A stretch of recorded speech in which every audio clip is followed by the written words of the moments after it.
Hey guys, welcome back to Home Built, and in this episode we are going to finish mounting the alternator to the Alfarrari.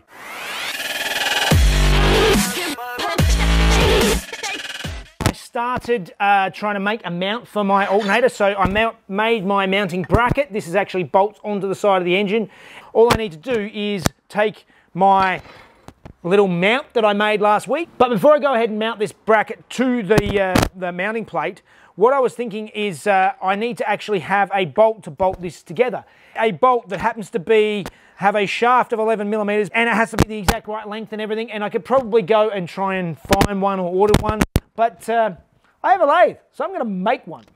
So one of the great things when I bought my lathe was I actually got with it a bunch of stock of different sizes and a bunch of this hexagonal stock. All of it is in Imperial, but this is basically, this is a 5/8 piece of hexagonal stock, although it is close enough to also a 16 mil that will work as well. So even though it's not metric and I'm going to be putting a metric thread on it, it's something I can actually use, cut a length off of it exactly how big I want, and then I can make up my own bolts. So I've got this in a bunch of different sizes, so let's cut a bit off and start playing with it on the lathe.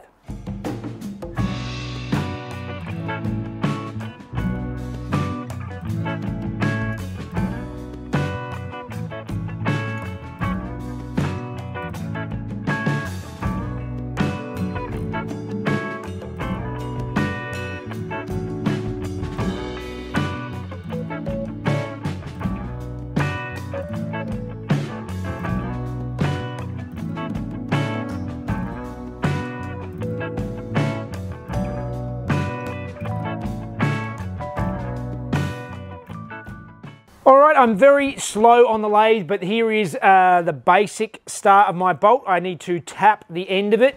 It's not quite as tight as I was hoping. It's, I said I'm not very good on the lathe, so there is a tiny little bit of slop, and when I say a bit of slop, it's like a quarter of a millimeter or something. It's really not much, and when it's under tension, it's not moving anywhere. But I made a bolt. Let's tap the end of it to the correct size, which I believe is 10 by 1.5, and then we'll see how it works. And there we have it. It is bolted in, and yeah, it's quite a good fit. And when I tighten it up, it doesn't go anywhere. So a bit of tension, and that's rock solid. So I am quite happy. That has actually that has all gone quite nicely.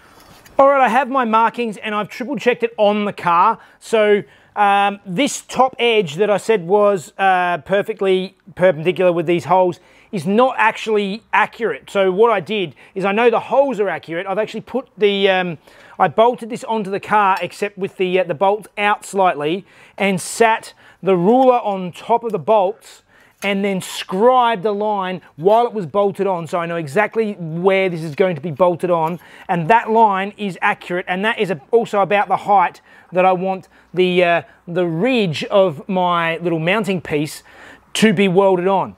I also double checked my distance from the bolt to where I want to go, so I've got my marking there, I've got my corner, I am sorted, I know exactly where I want to put this. So now it's time to clean it up and tack it on and see if it all lines up where it's supposed to.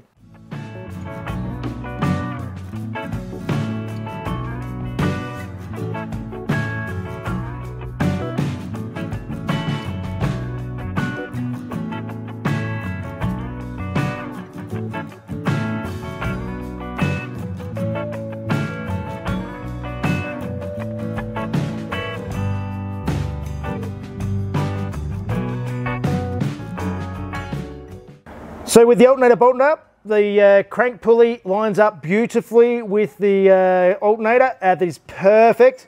And what I've done is I did keep the adjuster when I got this off of the wreck. So I've got the factory adjuster, but I don't have what it mounts into. At the moment, I've just got a little offcut here that's holding it out at a nice angle. So basically, the end of this is just a sort of a flat bolt. And what I'm going to do is I'm going to make a because this is going to be under tension, this is not going to jump out if I have it inside basically a some sort of boss with a hole in it and then a smaller hole at the tip that this point can sit into and sit nice and firm.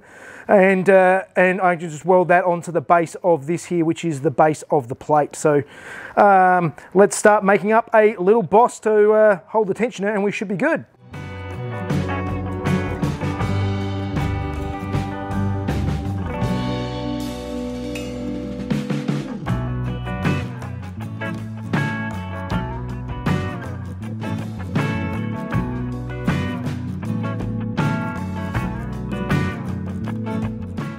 All right, well that looks really good. So basically what happens is the adjuster sits inside this boss that I just made up and welded onto the plate. And as I screw it in and out, it goes up and down. I probably made it a little bit too deep because this obviously it swings in an arc. So I've got it sort of in the center of the arc, but obviously if it goes to the extremes, it gets close to binding down at the tip. I may open it up just a little bit more at on the outside, just to give it that little bit extra clearance, but I am quite happy with that. That's going to do the job quite nicely.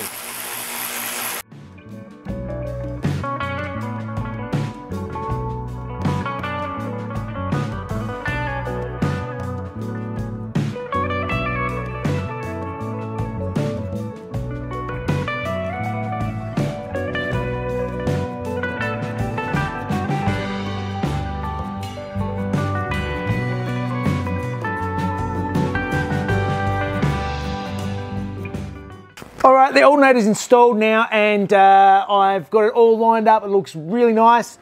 I'm going to now get some string, wrap it around, tie it, and I've got this sort of set roughly, probably just a little bit short, a little bit smaller than where I want the final resting place to be.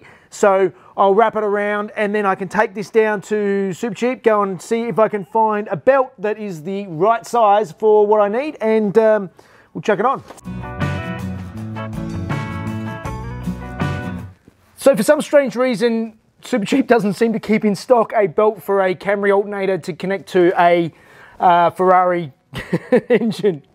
That's basically, it's quite a short size for a 6-rib belt, so I'm not overly concerned. I've ordered one and that'll come in a bit later, but for the time being, I need to move forward on repairing this structural support that I cut out before, so I can put a flat plate and continue this rib sort of across this way. I just need to make sure that I avoid all movement spot of the alternator so that it has plenty of room to move, and we will get this reinforcing back in there.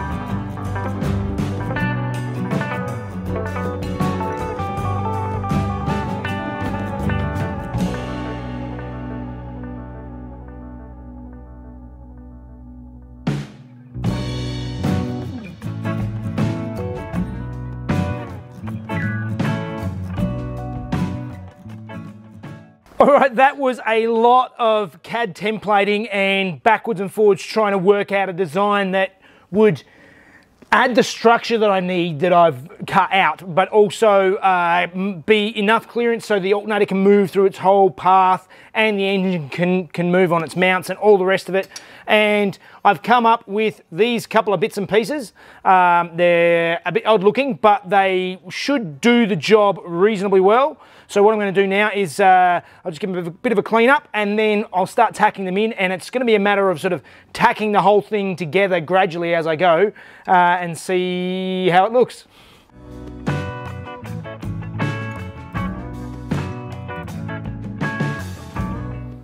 Okay, there we have it. So we've got all our new bracing in. That's triangulated the corner again. It's probably a lot stronger than it was before.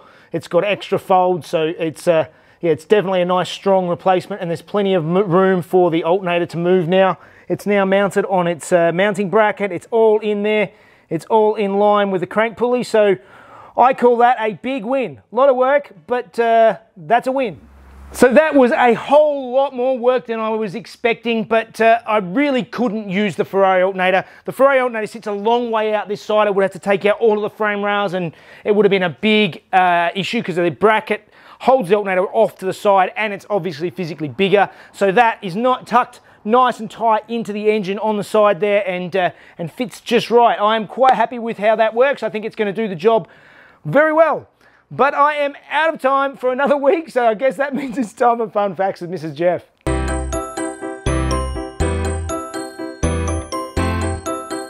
Hey guys, last week I talked about the very rare and very valuable 8C Spider and Competizione. Even more exclusive was the Disco Volante by Carrozzeria Touring. Based on the 8C, Touring released the Disco Volante in 2013 with styling harking back to the C52 Disco Volante of the 1950s. It featured a handmade carbon fibre and aluminium body, and only 8 were produced. In 2016, Touring released the Spider version, of which only 7 were built, which makes them some of the most beautiful and exclusive vehicles of recent times. All right, we're really getting there on getting all of the systems working on the Ferrari engine. Now the alternator is in there, the radiator is in. We're really getting through all these bits and pieces. I am very happy with the progress. Well, it's getting there. It is getting there. We are making progress. If you'd like to watch the videos a day early, please join us on Patreon and you'll get to see them ad-free. Yes. It really helps us out. And like, subscribe, hit the bell, all that sort of crazy garb. And let us know what you think. Yeah, and leave some comment. All right, guys, we'll see you in the next one. Is that monkey? Oh, she came out the French doors. Screw you, Daddy-o. 8C Spider Competizione. Starting, hiking back to the classic. You have to hold her. Based on the 8C, Touring released of our times. That's not right.